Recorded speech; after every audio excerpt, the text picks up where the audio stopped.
Yeah, good game of cricket. Obviously a shame it couldn't reach the conclusion there in this last day, but on a really tough pitch for batting. I thought it was very competitive and there were some good performances. And with such a low-scoring game, what are the difficulties with sort of judging a game of this nature? Obviously, weather's played quite a big part on this last day. Like, how do you sort of, with thoughts of like declarations and the way that you attack games and stuff like that? What are the difficulties of that?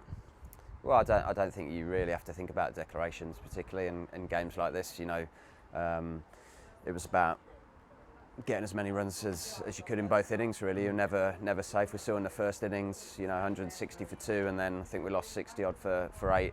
And likewise, they got off to a decent start and lost 10 wickets for just over 100. So it was that sort of pitch.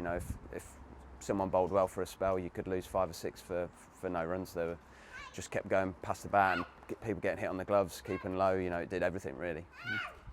And look, it's really, really good to have Wokes and Rushy back, both bowled beautifully in this game. Obviously, Wokes got a few runs as well. I think the seam attack looks fantastic when you consider that we have OHD and Shea in the wings to come back in.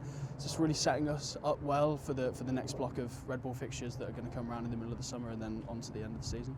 Yeah, we're trying to grow our squad in terms of people that are ready to come in and perform, and that's been good this season. Of giving people opportunity, and that's certainly helped. It was great to have Rushy back, and obviously always nice to have Chris Wokes in the side.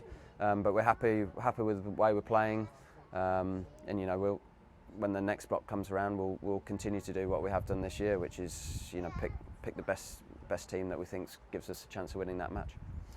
And just your thoughts on the first block in general. Have you altered your objectives or your expectations at all? Obviously, we're sitting really nicely now. I think we're 3rd or 4th in the table.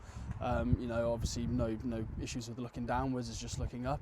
Has anything changed for you from the start of the season? No, I think it's way too early to be looking at tables. As I just said, our philosophy this year is we're taking it one game at a time. Each game we look at, we try and decide what team gives us the best chance of winning that match or getting the most amount of points that we can, and that's what we'll carry on doing. And then it'll soon be clear at the end of the season who has where we are in the table and who has the most points. But we'll just take each game at a time.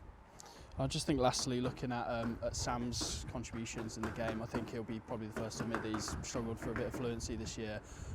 But those are some of the better knocks that I've seen him play, definitely under the circumstances and the conditions. It's really good to have somebody of his quality finding their best form just ahead of the Blast season. Yeah, 100%. You could see signs last week that his rhythm was coming.